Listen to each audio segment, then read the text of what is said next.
They told her the West would eat her alive. They said Colton Thorne was more wolf than man, a rancher with a graveyard in his backyard and ice in his veins. But they didn't know that Adeline Sterling wasn't the woman he paid for. She wasn't the beauty in the photograph.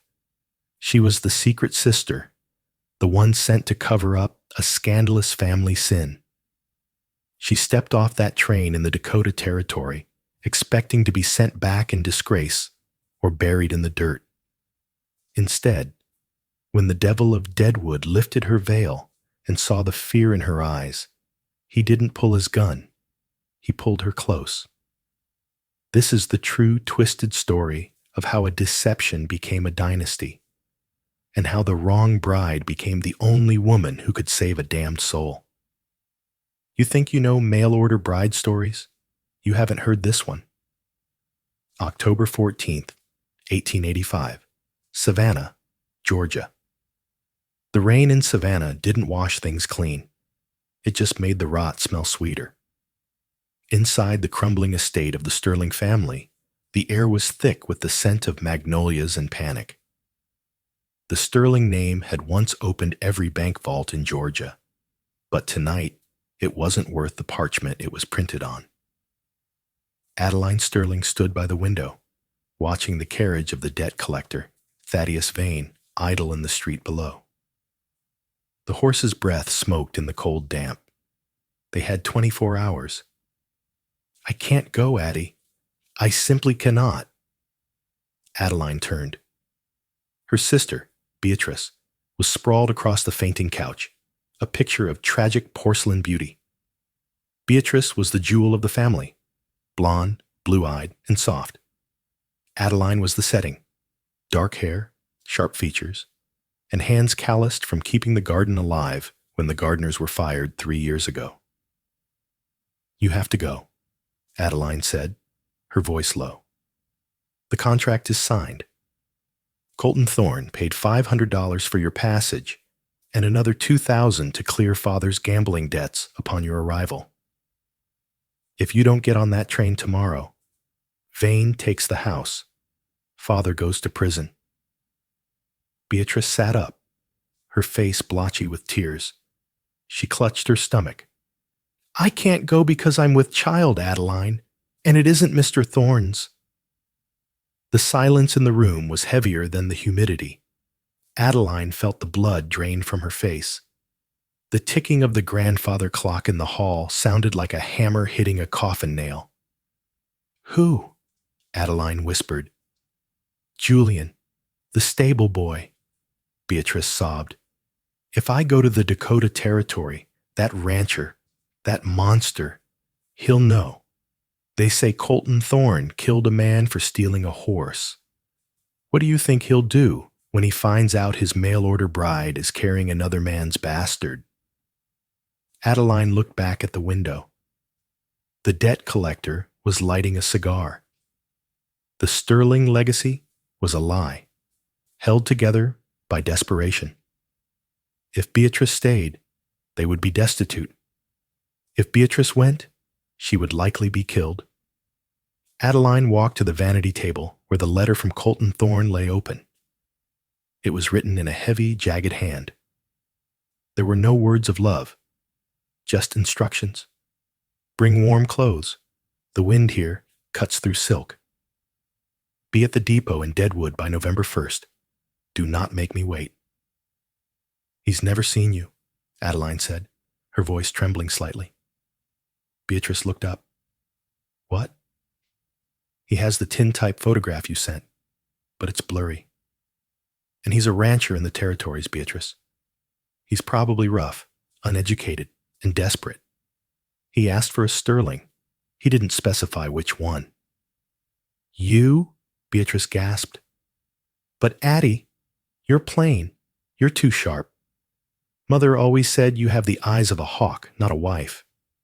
Adeline picked up the heavy veil intended for Beatrice's wedding day. She looked in the mirror. She didn't see a bride. She saw a soldier putting on armor. "I can ride," Adeline listed, more to herself than her sister. "I can shoot a rifle. I can balance a ledger. If this Colton Thorne wants a wife to survive the frontier, he needs me, not you. He'll kill you when he finds out, Beatrice whispered. He has to catch me first, Adeline said, turning to face her sister. Give me the ticket, Bea. You stay here and raise your baby. I'm going to Dakota. That night, under the cover of a storm, Adeline Sterling packed a single trunk. She didn't pack silk or lace. She packed wool, her father's hidden Bowie knife, and a bottle of laudanum, just in case the monster of Deadwood decided he wanted to take what he paid for by force. She was sold to a stranger, but she wasn't going as a lamb to the slaughter. She was going as a woman with absolutely nothing left to lose. November 1st, 1885, Deadwood, Dakota Territory. The train ride took 2 weeks, and with every mile west, the world lost its color.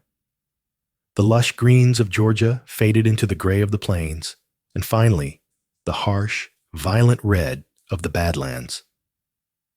By the time the steam engine screamed into the station at Deadwood, Adeline felt as though her skin had been scrubbed raw by the coal dust. She wore a dark blue traveling dress, practical and severe. Her face was hidden behind the thick lace veil. The station was chaos. Men shouting, cattle lowing, the metallic tang of blood and iron in the air. This wasn't a civilization. It was an open wound in the earth. Adeline stepped onto the platform, gripping her reticule so hard her knuckles turned white. She scanned the crowd. She was looking for a brute, a savage. Sterling. The voice was deep, resonating in her chest like the rumble of the train. It wasn't a shout. It was a command that cut through the noise of the crowd. She turned. Colton Thorne was not what she expected. He was worse. He was a mountain of a man, standing over 6'3", wearing a black duster coat coated in dust. A low-slung gun belt hugged his hips, but it was his face that stopped her breath. He was handsome, in a terrifying, jagged way.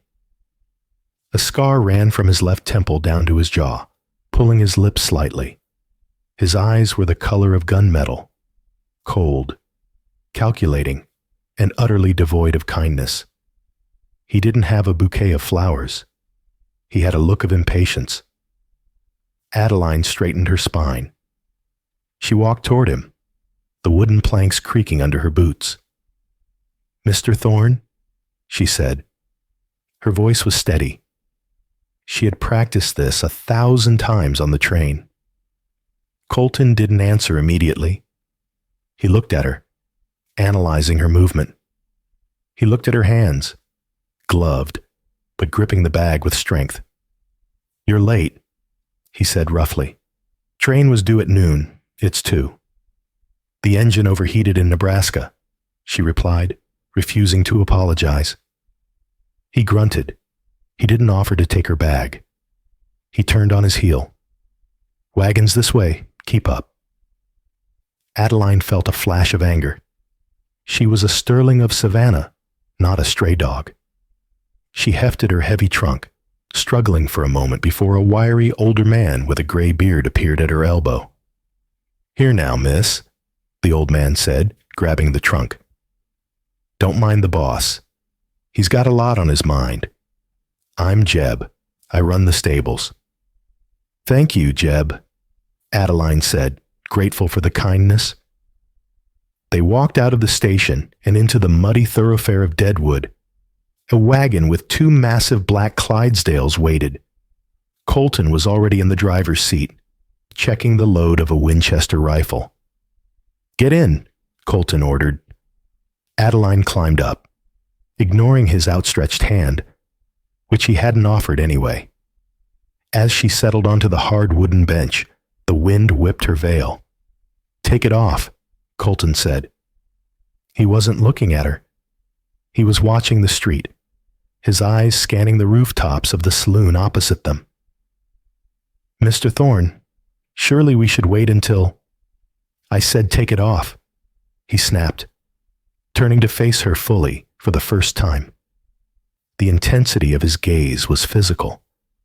I don't buy cattle without checking their teeth, and I don't marry a woman I haven't seen. Remove the veil, Miss Sterling, or get back on the train. Adeline froze. This was the moment. The photo Beatrice had sent was of a soft, smiling girl with ringlets. Adeline was sharp angles and defiance. She reached up, her fingers trembling only slightly, and unpinned the hat. She pulled the lace away. She looked him dead in the eye. She didn't smile. She didn't bat her lashes. She just stared at him, daring him to send her back to the poverty awaiting her in Georgia. Colton stared. His eyes narrowed. He looked at her mouth, her nose, her dark eyes. The silence stretched for 10 agonizing seconds.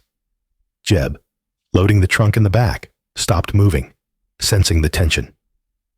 You're not her, Colton said softly. It wasn't a question. It was a statement of fact. I am Adeline Sterling, she said. Beatrice could not make the journey. I paid for Beatrice, Colton said, his voice dropping to a dangerous growl. I paid for the blonde one, the one who looked like she could be molded. Beatrice is delicate, Adeline lied, her heart hammering against her ribs. She would have died before she reached Missouri. I am here. I am a Sterling. The contract stands. Colton laughed, a short, sharp bark that lacked any humor. He leaned in close, invading her space. She could smell tobacco, leather, and rain on him. You think this is a game, girl? You think you can swap sisters like horses? He gestured to the muddy, violent street of Deadwood. This land kills the weak. I wanted the pretty one because I needed an ornament for the governor's ball, not a partner. I needed something to sit on a shelf. Then you are a fool, Adeline snapped. The words were out before she could stop them. Colton blinked. He leaned back slightly, surprised. Excuse me? You're a fool, she repeated, gaining confidence. If you live in a place that kills the weak, why would you pay thousands of dollars for a porcelain doll? You want an ornament. Buy a vase. You want a wife who won't die in the first blizzard? You have me. Adeline held his gaze, her chin high. Colton stared at her. For a second, the ice in his eyes cracked. A flicker of something, respect, amusement, passed through them. He looked at her hands again. He saw the resolve in her posture. He turned back to the horses, gathering the reins in his massive fists. Jeb, he shouted. Load her up. We're keeping her, boss? Jeb called out, sounding relieved. Colton snapped the reins, and the horses lurched forward, throwing Adeline back against the seat. We're taking her to the ranch, Colton muttered, low enough that only she could hear. But the contract is void, Miss Sterling. You lied to me. You're not my wife yet. You're just a guest. And if you can't handle the Black Creek Run, I'll leave you to the wolves myself. Adeline adjusted her dress, staring straight ahead at the vast, terrifying horizon. I'm not afraid of wolves, Mr. Thorne, she whispered. You should be, he replied. I'm the head of the pack. November 3rd, 1885, Black Creek Run. The ride to Black Creek Run was a 3-hour journey into the mouth of hell. The landscape shifted from the muddy chaos of Deadwood to wide, sweeping plains of yellow grass that looked like a sleeping lion. Beautiful, but ready to bite. Colton Thorne didn't speak a word. He drove the wagon with a casual brutality, forcing the horses over ruts and through streams without slowing down. Adeline gripped the bench until her fingers cramped, but she refused to make a sound. She knew what he was doing. He was trying to shake the southern gentility out of her, or perhaps he was hoping she'd beg him to turn around. She would die before she begged. When the ranch finally came into view, Adeline's breath caught in her throat. It wasn't a farmhouse. It was a fortress. The main house was a sprawling two-story structure made of dark, rough-hewn timber and local stone, sitting atop a rise that commanded a view of the entire valley. A massive wraparound porch was shadowed by an overhanging roof, looking like the brim of a hat pulled low over suspicious eyes. Surrounding the main house were bunkhouses, a massive barn that could fit a locomotive, and corrals filled with cattle that looked leaner and meaner than anything she'd seen in Georgia. Colton pulled the wagon up to the front porch. The dust settled around them in a choking cloud. "Home," he grunted. He jumped down, his boots hitting the dirt with a heavy thud. He didn't help her down. Adeline gathered her skirts and climbed down the wheel spokes, her legs shaking from the exertion. The front door opened, and a woman stepped out. She was older, perhaps 60, with hair the color of iron wool pulled back so tight it pulled her eyebrows up. She wore a flour-dusted apron over a gray dress. This was Hattie Higgins, the housekeeper, and if rumors were true, the only person Colton Thorne feared. Hattie looked at Colton, then at Adeline. Her eyes narrowed. "That ain't the girl in the picture, Colton," Hattie said, her voice like dry leaves crunching. "No," Colton said, untying the horses. "It ain't. This one talks back." Hattie walked down the steps and circled Adeline, inspecting her like a prize mare. Adeline stood still, chin high. "She's skinny," Hattie critiqued. "Hips look too narrow for birthing. And she looks like she's never scrubbed a floor in her life. What's your name, girl?"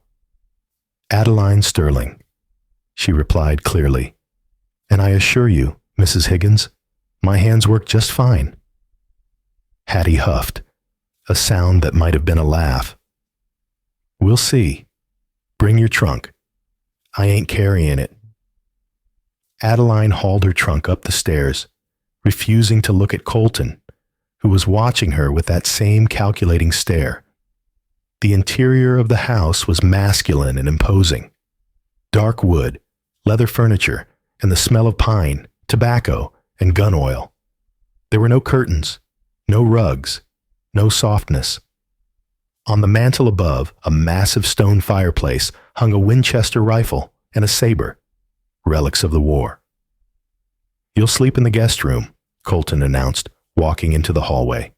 "End of the hall. Dinner is at sundown. If you're late, you don't eat." "And the wedding?"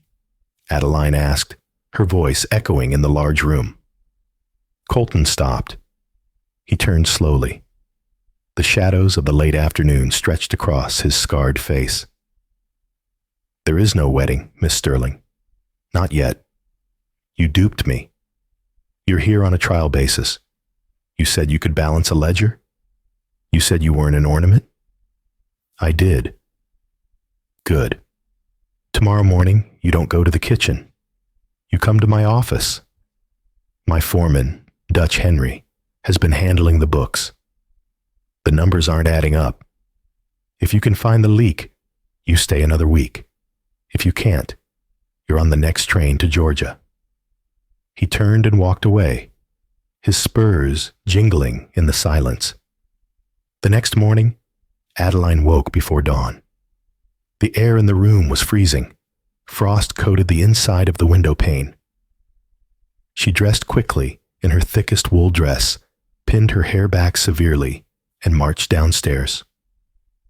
Colton was already in his office, a room that smelled of stale whiskey and stress. He was staring at a map of the territory, a mug of coffee in his hand. "Coffee's in the pot," he muttered without looking up. "Books are on the desk." Adeline poured herself a cup of the black sludge. It was bitter enough to strip paint, and sat at the desk, It was a disaster. Ledgers were piled haphazardly, receipts were stuffed into jars, and ink stains covered the wood. "Dutch Henry says we're losing money because of the drought," Colton said, tracing a property line on the map. "Says the feed costs have tripled." Adeline opened the first ledger. It was a mess of chicken scratch handwriting. She dipped a pen in the inkwell and began to work. For 4 hours, the only sound in the room was the scratching of her pen and the ticking of the clock. Colton left to manage the hands, leaving her alone with the numbers. The numbers told a story, and it was a story of theft. When Colton returned at noon, covered in dust and smelling of horse sweat, Adeline was still sitting there. She hadn't moved. "Well?" he asked, leaning against the doorframe. "Am I broke?" "You're not broke, Mr. Thorne," Adeline said, looking up. Her eyes were tired, but sharp. "You're being robbed." Colton's jaw tightened. He walked over to the desk. "Explain." Adeline pointed to the column she had recalculated. "Here, March 14th. Purchase of grain feed, $300. The market price in Deadwood for that quantity was $150. Here, April 2nd. Repair of the north fence, $400 for lumber. I checked the lumber yard receipts you stuffed in this jar. The bill was only for $100. The rest is marked as miscellaneous labor, paid to a Mr. J. Smith." She looked up at him. "There is no J. Smith on your payroll, is there?" Colton's eyes went dark. "No. Dutch Henry has skimmed nearly $2,000 from you in the last 6 months, Adeline concluded, closing the book. "He's not just bad at math, Mr. Thorne. He's building a retirement fund on your back." Colton stared at the ledger, then at Adeline. For the first time, she saw genuine surprise in his expression. He reached out and traced the line of her handwriting. Neat, precise, undeniable. $2,000, he whispered. That was a fortune. It was enough to buy a small ranch. "He's inflating the costs and pocketing the difference," Adeline said. "If you fire him, you need to do it carefully. He likely has the money hidden nearby." Colton looked at her. The aggression was gone, replaced by a simmering, dangerous coldness directed at his foreman. But when he looked back at Adeline, there was a new glint in his steel-gray eyes. Value. "You were right," he said gruffly. "You're not an ornament." "I told you," she replied, standing up and smoothing her skirts. "I'm a sterling." "Stay here," Colton ordered. He walked to the gun cabinet and pulled out a Colt revolver, checking the cylinder. "I'm going to have a chat with Dutch." "Colton?" Adeline said. It was the first time she'd used his first name. He paused at the door. "Be careful," she said. "A thief is desperate, but a thief who gets caught is dangerous." Colton gave her a grim, half smile. It transformed his face, making the scar look less like a deformity and more like a badge of honor. "I'm not worried about Dutch, Adeline. I'm the devil of Deadwood. Remember?"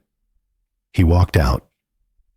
5 minutes later, Adeline heard the sound of a gunshot, followed by shouting, and then the galloping of a horse fading into the distance. She walked to the window. Down by the bunkhouse, Dutch Henry was gone. Colton stood in the dust, his gun still in his hand, watching the road. He hadn't killed him. He had run him off. Adeline let out a breath she didn't know she was holding. She had bought herself another week. But as she looked at the rugged man standing alone in the yard, she realized something terrifying. She wasn't just trying to survive him anymore. She was starting to admire him. November 10th, 1885. The week following the exposure of Dutch Henry was a strange, tense truce. Adeline took over the office completely. She organized the receipts, set up a budget, and even began auditing the kitchen supplies, much to Mrs. Higgins' initial annoyance and eventual begrudging respect. Colton was gone most days, riding the perimeter of his massive estate. The Black Creek Run was vast. 10,000 acres of prime grazing land and, more importantly, water. The creek that ran through the property was the lifeblood of the valley, and in a year of drought, water was worth more than gold. Adeline learned quickly that Colton Thorne wasn't just a rancher, he was a target. On a Tuesday, Colton told her to dress for town. "We need supplies," he said at breakfast, cutting into his steak with efficient violence. "And I need to deposit a bank draft. You're coming." "Am I allowed to leave the property?" Adeline asked, raising an eyebrow. "I thought I was a prisoner." "You're an employee," he corrected, though his eyes lingered on her lips for a fraction of a second too long. "And employees need to know the lay of the land. Wear something. Nice. I want them to see you." "Who?" "Everyone." The ride into Deadwood was different this time. The silence between them wasn't hostile. It was heavy with unspoken things. Colton pointed out landmarks: Dead Man's Curve, the ridge where the Sioux used to camp, the spot where he shot his first elk. When they arrived in Deadwood, the town was bustling. The gold rush was fading, but the money was still flowing. Colton parked the wagon in front of the hardware store. As he helped her down, his large hands gripping her waist firmly, the street seemed to go quiet. People stared. They knew Colton Thorne. They knew he had sent for a bride. They were looking to see what kind of woman could handle the wolf. Adeline adjusted her bonnet, keeping her head high. She walked beside him, her hand tucked into the crook of his arm. His muscles were hard as iron beneath his coat. They were exiting the bank when a man blocked their path. He was dressed in a suit that cost more than Adeline's family home. He wore a silk vest, a gold watch chain, and a smile that didn't reach his reptilian eyes. He was handsome in a slick, oily way. "Colton," the man said, his voice smooth like velvet. "I heard you were in town, and I see the rumors are true. You bought yourself a companion." Colton stiffened. Adeline felt his arm tense like a coiled spring. "Move, Bannister," Colton said low. "Elias Bannister," the man said, tipping his hat to Adeline. He ignored Colton. "A pleasure, my dear. I must say, you're far more striking than I expected. Thorne usually prefers his women a bit more temporary. From the Gem Saloon, specifically." Adeline felt the insult land, but she didn't flinch. This was the rival. The man who wanted Colton's land. "I am Adeline Sterling," she said, her voice cool and polite, the perfect southern belle masking a razor blade. "And I am not a purchase, Mr. Bannister. I am Mr. Thorne's partner." Bannister laughed. "Partner? My dear, in the Dakota Territory, women are property or liabilities. Which are you?" "I'm the one holding the checkbook," Adeline said, her eyes locking onto his. "And from what I've seen of the local mining stocks, Mr. Bannister, your company is leveraged up to its eyeballs. Perhaps you should worry less about Mr. Thorne's companions and more about your own liquidity." Bannister's smile vanished. His eyes flicked to Colton, then back to Adeline. He looked like he had been slapped. "Smart mouth," Bannister sneered. "That'll get you killed out here." "It hasn't yet," Adeline said. "Come on, Adeline," Colton said, guiding her past Bannister. He didn't look back, but Adeline saw the fury in his jaw. As they walked toward the wagon, Colton leaned down. Where did you hear about his mining stocks? I read the newspaper in your office, she whispered. And I saw a letter from the bank on your desk. Bannister is trying to buy your debt. Colton stopped. He looked at her, and for the first time, he laughed. A real, deep laugh that rumbled in his chest. You are dangerous, he said, shaking his head. Remind me never to cross you. Too late, she teased. But the levity didn't last. They were halfway back to the ranch, the sun dipping below the horizon and painting the sky in bruises of purple and red, when the shot rang out. A bullet whizzed past Adeline's ear and shattered the lantern hanging on the side of the wagon. Get down, Colton roared. He shoved Adeline into the footwell of the wagon and grabbed the Winchester from under the seat. Another shot kicked up dirt near the horse's hooves. The horses screamed and reared. Take the reins, Colton shouted, firing blindly toward a cluster of rocks on the ridge. Drive, Adeline! Drive! Adeline scrambled up, grabbing the leathers. Her heart was hammering against her ribs like a trapped bird. She snapped the reins. Hya! The wagon lurched forward, bouncing violently over the uneven trail. Colton was kneeling on the seat, firing lever-action rounds with terrifying speed. Bang! Click, clack. Bang! 3 of them! Colton yelled. Keep them steady. Adeline struggled to hold the massive Clydesdales. The wagon careened around a sharp bend. She looked back. 3 riders were chasing them, handkerchiefs over their faces. One of the riders drew parallel to the wagon, aiming a pistol at Colton. Colton! Left! Adeline screamed. Colton spun, but he wasn't fast enough. The rider fired. Colton grunted and stumbled back, clutching his shoulder. Adeline didn't think. She reached under the seat for the shotgun Jeb had insisted they take. She jammed the stock against her shoulder, wrapped the reins around one hand, and leveled the barrel at the rider. She had hunted rabbits in Georgia. A man on a horse was a bigger target. She pulled the trigger.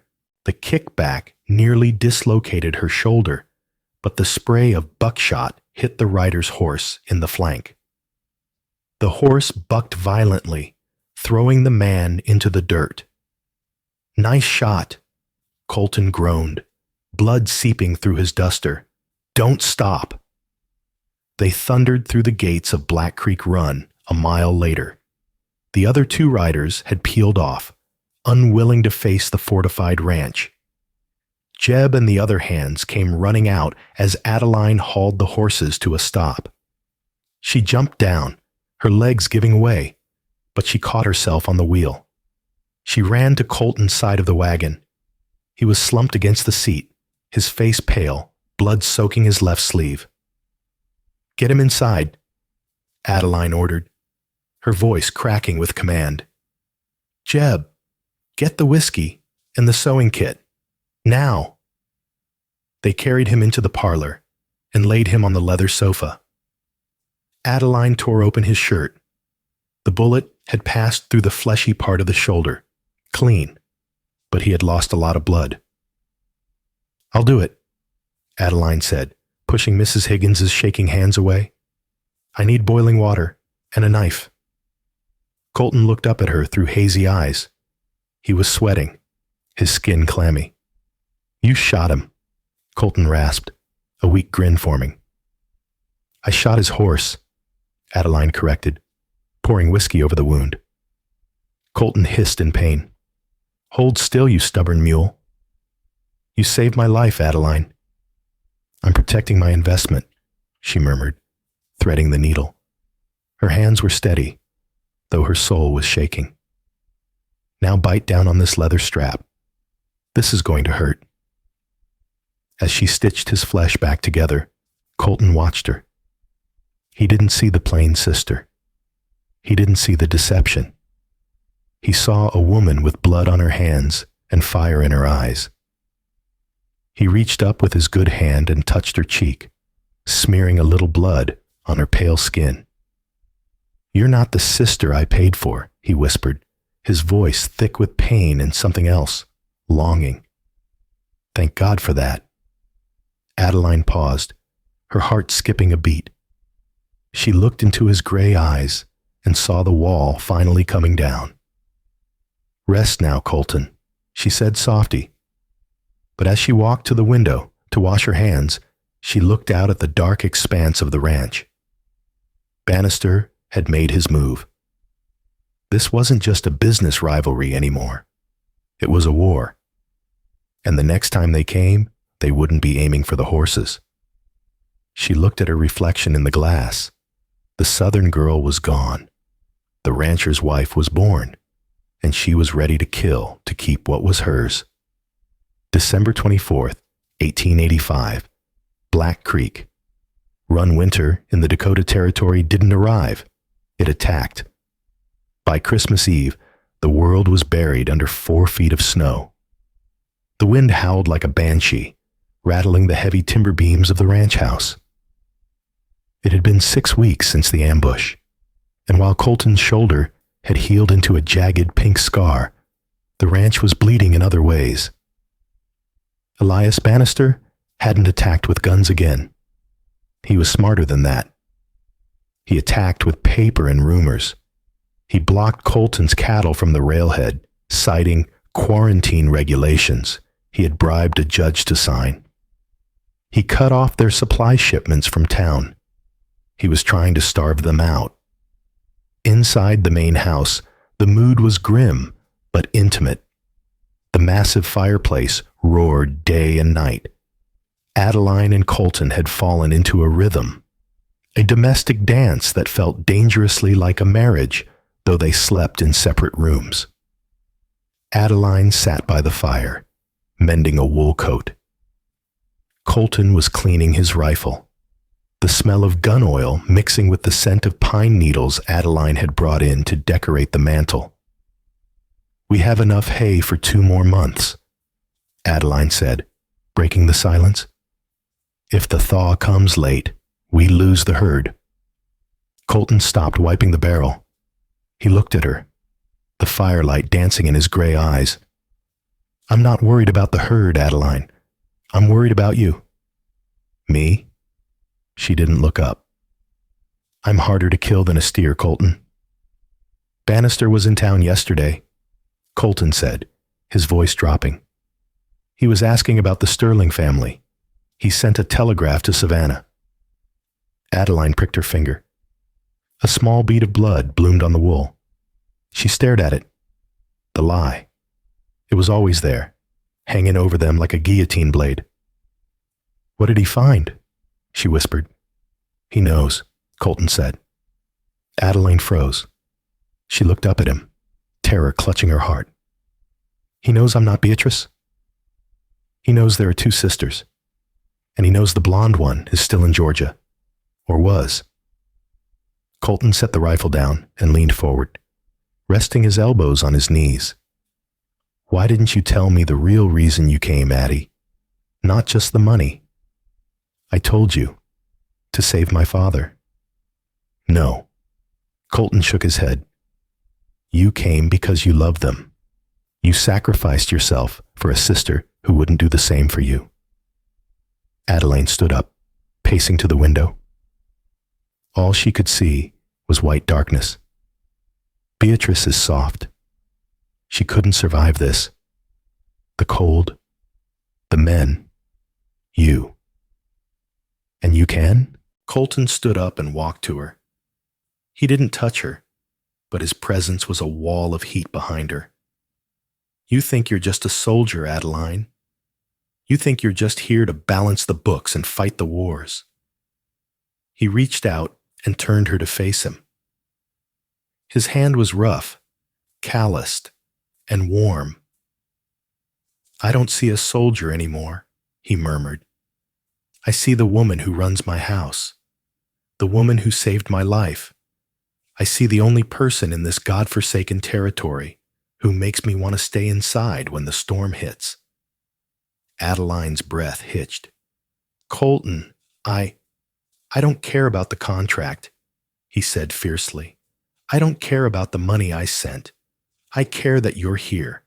If Bannister comes for you, if the law comes for you, I will burn this territory to the ground before I let them take you. He lowered his head. His lips brushed hers. Tentative at first. A question. Adeline made a sound in her throat, a sob of release, and grabbed the lapels of his coat. She pulled him down. The kiss wasn't gentle. It was desperate. It was the crash of two storms meeting. It tasted of whiskey and longing and fear. For the first time in her life, Adeline Sterling wasn't the practical one, the ugly duckling, the shield. She was the fire. That night, the door to the guest room remained closed, and the door to the master bedroom opened.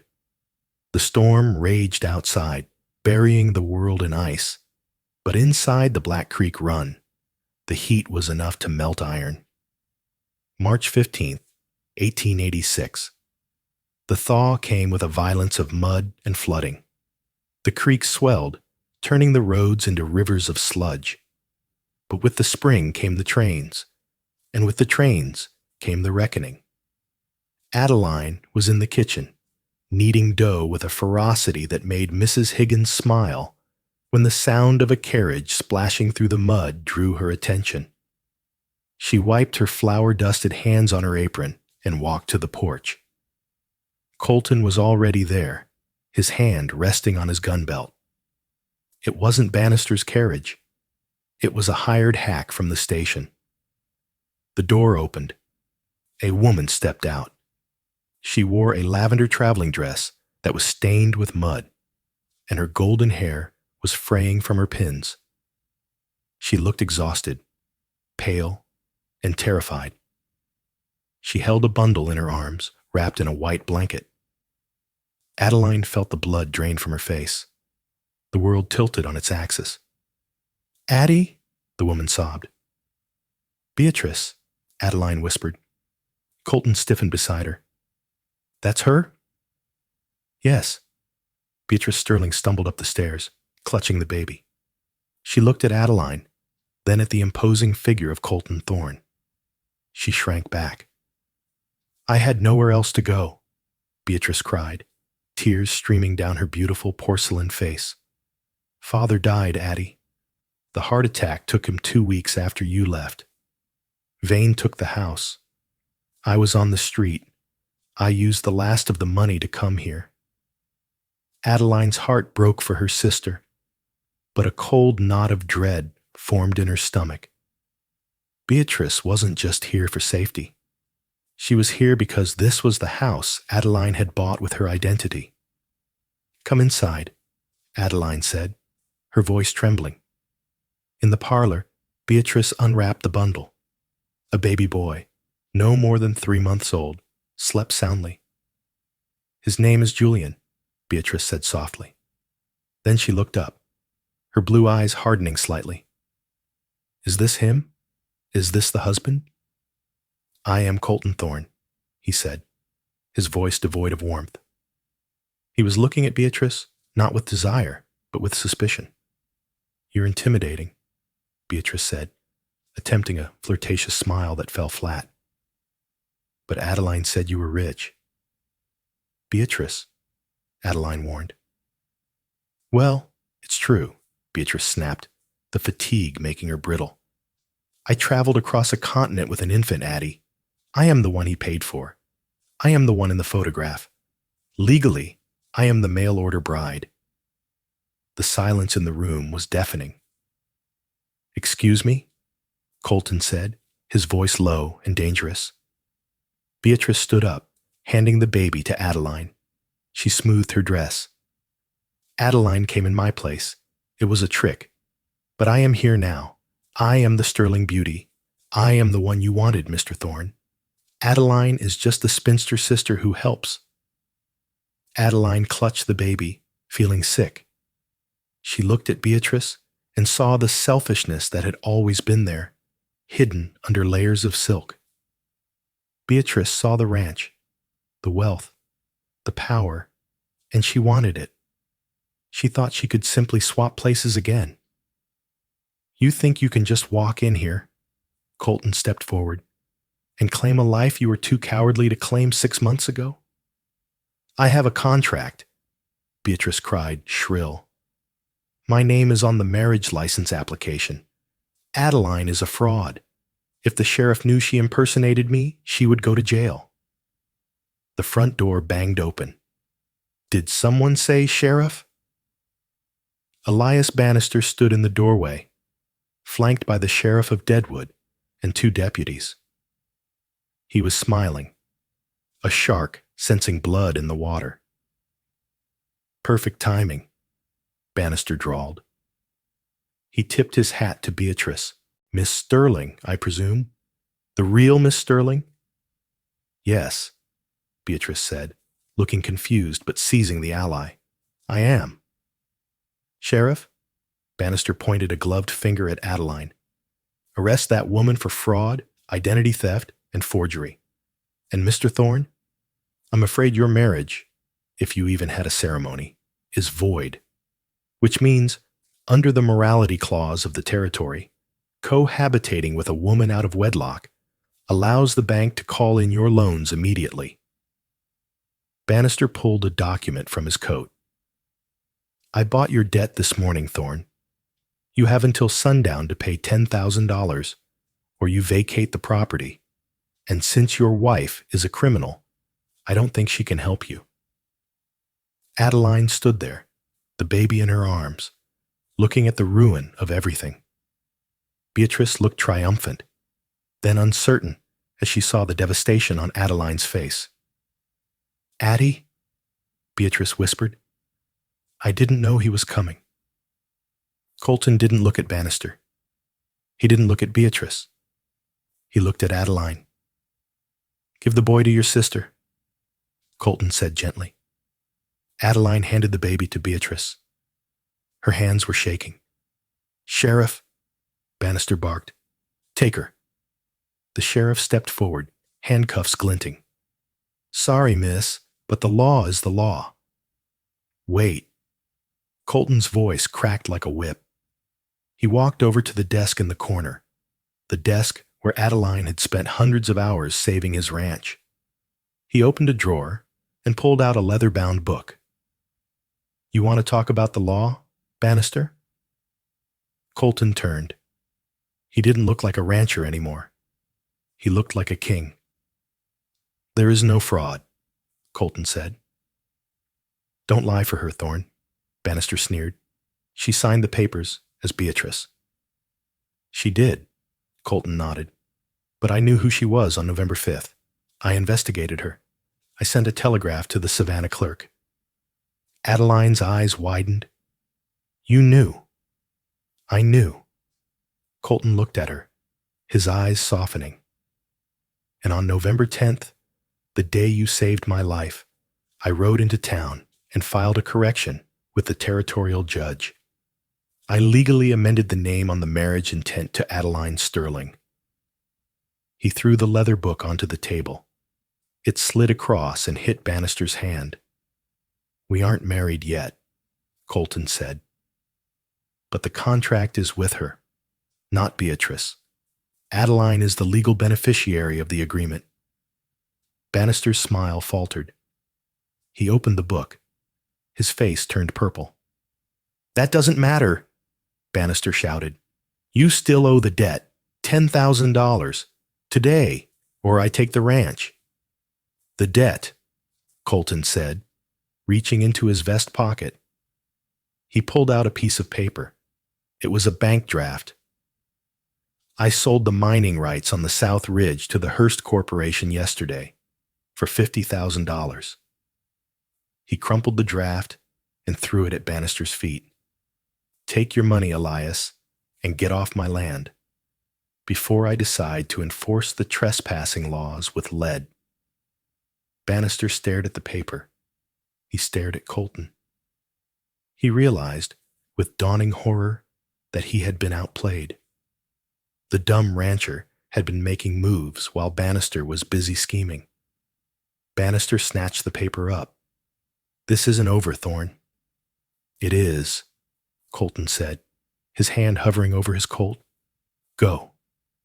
Bannister turned and fled, the sheriff and deputies trailing behind him, looking sheepish. The room fell silent. Beatrice stood there, clutching her baby, looking small and foolish. You knew, Adeline whispered, tears finally spilling over. All this time? I told you. Colton walked to her, ignoring her sister entirely.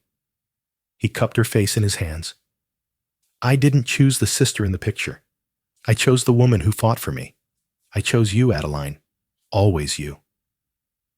Beatrice looked at them, the fierce, scarred rancher and her plain sister, who now looked more radiant and powerful than Beatrice had ever been. I should go, Beatrice stammered. No, Adeline said, pulling away from Colton slightly.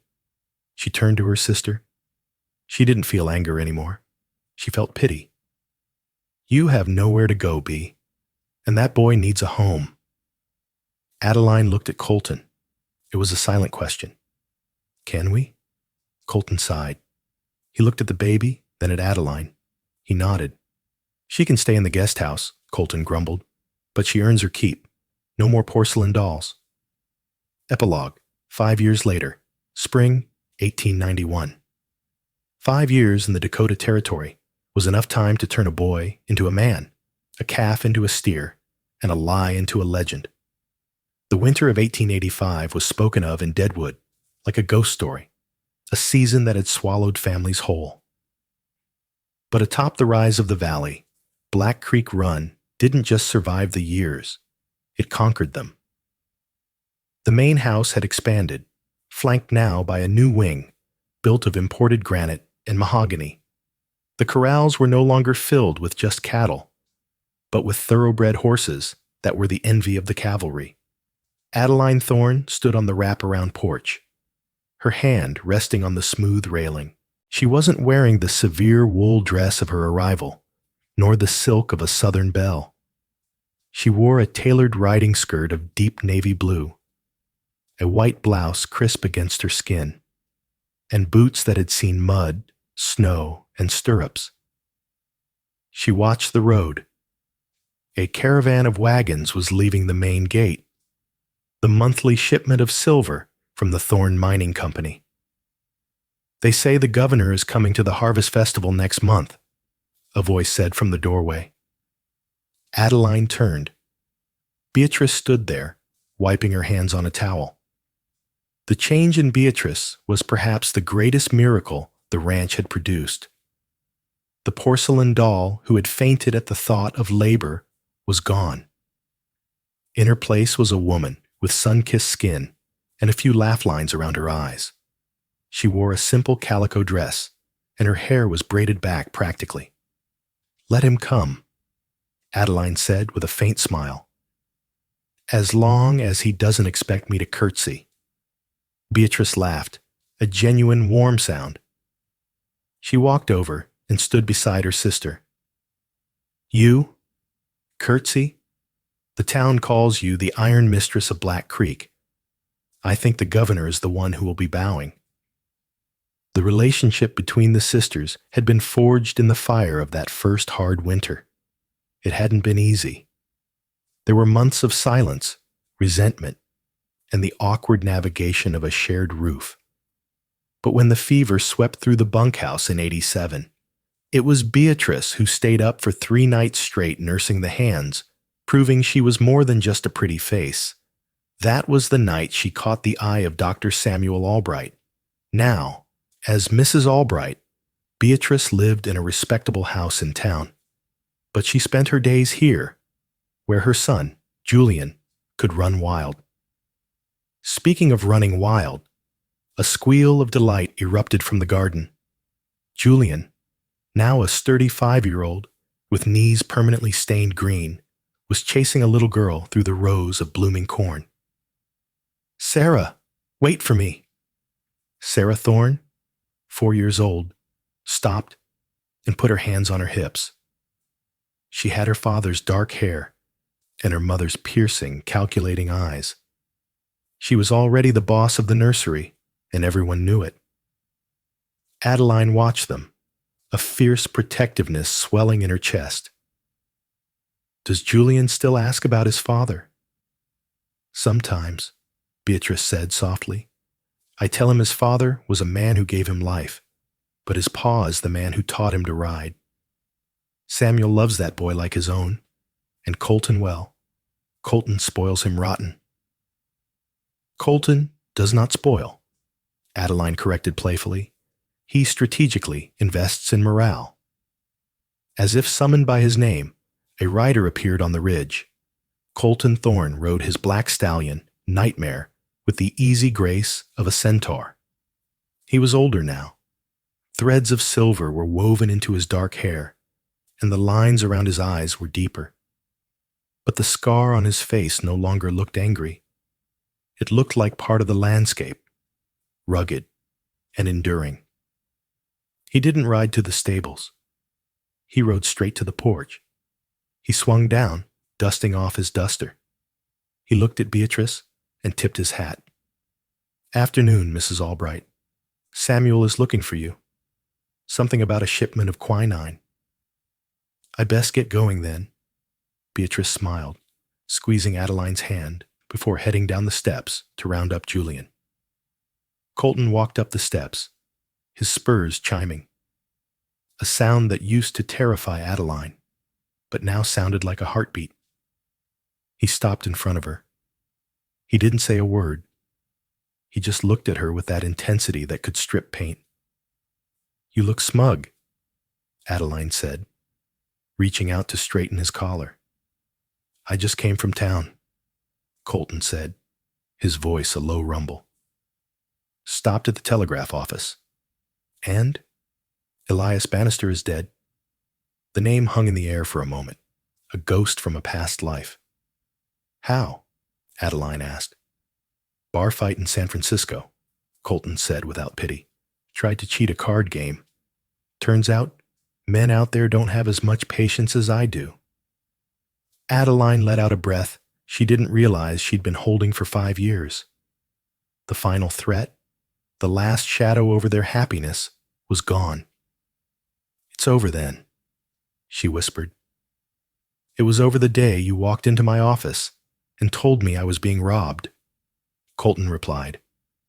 He wrapped his large arms around her waist, pulling her flush against him. The heat of him was familiar, grounding. "I also stopped by the jeweler." "Colton, I told you I don't need—" "Quiet, woman." He reached into his pocket and pulled out a small velvet box. Inside was not a diamond, but a ring set with a dark polished piece of hematite, iron ore from their own mine, surrounded by small sapphires. "They call you the Iron Mistress," Colton murmured, slipping the ring onto her finger alongside her gold wedding band. "I thought you should look the part." Adeline looked at the ring. It was heavy, dark, and unbreakable. It was perfect. "You know," she said, looking up at him, tears pricking her eyes, "if you had sent me back that day, at the station, if you had demanded the girl in the photograph, I would be dead," Colton said simply, "buried in the dirt by Bannister or Dutch Henry, and this house would be a pile of ash." He tilted her chin up. "I never wanted the girl in the photograph, Adeline. I wanted a partner. I wanted someone who could stand in the storm and not blow away. I sent for a lie, and I got the only truth that matters." Down in the yard, Sarah ran up the steps, giggling. "Papa! Mama! Look! I found a gold rock." She held up a dirty piece of gravel that sparkled with mica. Colton scooped his daughter up, swinging her high into the air until she shrieked with joy. "Gold! That's nothing, sweetheart. Your mother found the real treasure years ago." "What was it?" Sarah asked, wide-eyed. Colton looked at Adeline over the top of their daughter's head. The sun was setting behind them, casting long shadows across the empire they had built from deception, mud, and blood. "Courage," Colton said. Adeline smiled, leaning her head on his shoulder as the Dakota wind blew through the valley. No longer a howl of danger, but a song of home. The Sterling name had died in Georgia, but the Thorne dynasty was just beginning. And it was built on a foundation stronger than stone. It was built on the love of the wrong bride who became the right woman. And that is the legend of Adeline and Colton Thorne. In the end, the deception that brought them together became the very thing that saved them. Adeline proved that in the unforgiving West, your name matters less than your spine, and beauty is nothing compared to bravery. Beatrice found her own path, proving that even those who are lost can be found if they are willing to do the work. And Colton? Well, the devil of Deadwood finally found his angel. Even if she did arrive with a fake name and a loaded shotgun. I hope you enjoyed this full-length saga of The Wrong Bride. If this story moved you, please give this video a thumbs up. It really helps the channel share these stories with more people. Subscribe and turn on notifications so you don't miss our next adventure. And I have a question for you. Do you think Colton would have fallen for Adeline if she had told the truth from the very beginning? Or was the deception necessary for them to meet? Let me know your theories in the comments below.